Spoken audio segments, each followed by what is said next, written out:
दो शिकारी जब सारा दिन जंगल में घूमते फिरते थक गए तो एक पुराने तालाब के किनारे आकर सुस्ताने लगे।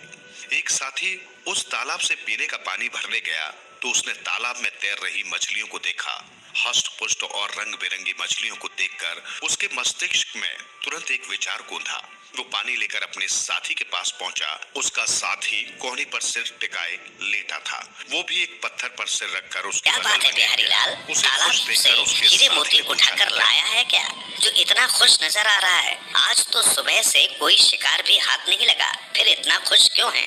भैया चंदू, पशु पक्षियों का शिकार न मिला तो क्या हुआ, जीव जंतुओं का ही शिकार सही, अपना काम चलना चाहिए।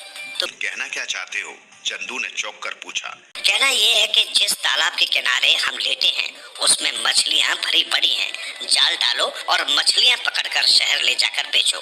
पशुओं के पीछे पीछे भागने का क्या लाभ? बात तो तूने लाख रुपए की कही है बिहारीलाल, परंतु अब तो दिन ढल रहा है। कल सुबह से ही मछलियाँ पकड़ेंगे, आज की रात इन्हें भी सो लेने दो। ठीक है भाई, कल ही सही। तालाब में तैर रही कुछ मछलियों ने इन दोनों शिकारियों की बातें सुन ली थी। जीवन किसे प्यारा नहीं होता और मौत से कौन नहीं डरता। इन मछलियों को जब ये पता चला कि ये दोनों शिकारी उनकी जान के दुश्मन बन गए हैं, तो वो अपने राजा मगरमच्छ के पास गईं और उससे कहा, हे राजन, मौत हम लोगों के सिर पर मंडरा रही है, इसलिए रातों रात इस तालाब से निकलकर किसी दूसरे स्थान पर चलने का प्रबंध कीजिए। अभी अभी हमने दो शिकारियों की बातें सुनी हैं, जो कल से हमारा शिकार करना आरंभ कर देंगे। मगरमच्छ मछलियों की बात सुनकर गंभीर हो गया और लगता है तुम पागल हो गई हो। क्या तालाब छोड़कर जाना इतना आसान है? सदियों से हमारे पूर्वज इस तालाब में रहते आए हैं, अब हम इसे रातों रात चोरों की तरह छोड़कर कैसे भाग सकते हैं? उसी समय मगरमच्छ के मंत्री ने उठकर कहा, महाराज, ये समय इन बातों को सोचने का नहीं है। हमारे पूर्वजों के समय ऐसे लोग ही कहाँ थे जो हमें पकड़कर ले जाते थे और हमारा व्यापार करके पेट भरते थे। आज मौत हमारे सामने है। यदि हमने अपना बचाव न किया तो ये शिकारी कुछ दिनों में सारा तालाब खाली कर देंगे। मंत्री जी, हम बुजदिली और कायरता की कोई बात सुनना नहीं चाहते। हम इस तालाब को छोड़कर कहीं नहीं जाएंगे, राजा ने क्रोध भरे स्वर में कहा। मंत्री ने बड़े धैर्य से राजा को समझाते हुए कहा, देखिए महाराज, ये समय जिद करने का नहीं है। मौत को अपने सामने देखकर उससे बचाव न करना पागलपन ही कहा जाता है। हम लोग कछुओं की सहायता से दूसरे तालाबों में जाकर फिर से नया संसार बसा लेंगे। ऐसा नहीं होगा। हम अपने पूर्वजों के साथ दगा नहीं कर सकते। यदि हमें जीना है तो इसी तालाब में ही जिएंगे। मौत भी यदि आनी है तो अपने ही देश की धरती पर अच्छी लगती है। मैं आप में से किसी को जाने से नहीं रोकता, परंतु मैं नहीं जाना चाहता, न जाऊंगा, क्योंकि इस बात की कोई गारंटी नहीं कि कल को कोई मछुआरा उस तालाब पर धावा ना भूलेगा। महाराज, कल की बात कल सोची जाएगी, समस्या तो आज की है। तुम चाहे कुछ भी कहो, मैं अपने पूर्वजों का तालाब नहीं छोड़ूंगा। राजा का दो टूक फैसला सुनकर मछलियों को निराशा हुई। वे सब आशापूर्ण नजरों से मंत्री की ओर देखने लगे।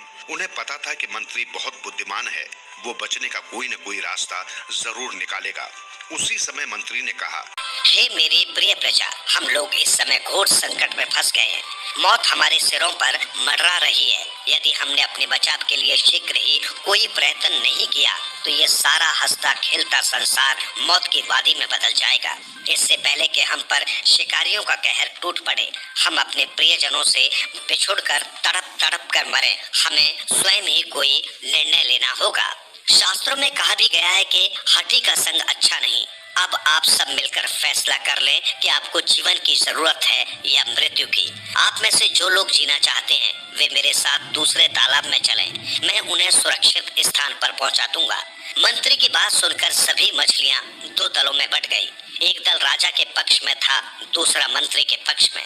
मंत्री ने उसी समय कुछ बड़े बड़े कछुओं को बुलाया और उनसे सहायता की प्रार्थना की। कछुओं ने रातों रात मछलियों को अपनी पीठों पर लाद लाद कर साथ वाले तालाब में पहुंचाना शुरू किया। तो राजा मगरमच्छ ने मंत्री से फिर कहा, हे मंत्री महोदय, मैं अंतिम बार तुम्हें यही कहूंगा कि अपने देश और अपनी प्रजा को छोड़कर जाना देश से गद्दारी करना है, पाप है।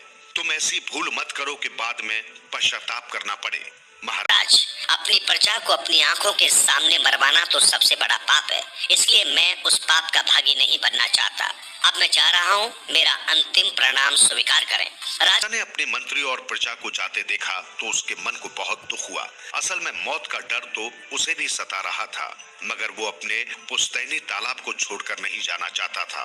सुबह उठकर उन दोनों शिकारियों ने तालाब में अपना जाल डालकर मछलियों को पकड़ना शुरू कर दिया। एक एक करके मछलियां जाल में फंसती रहीं। अपने शिकार को देखकर दोनों शिकारी बहुत खुश हो रहे थे। उन्हें आज इतना धन अवश्य ही मिल जाना था कि उन्हें अगले कई दिनों तक काम करने की आवश्यकता ही नहीं पड़ने वाली थी। एक राजा की हट के कारण तालाब की बची सारी मछलियां अपनी जान से हाथ धो बैठी।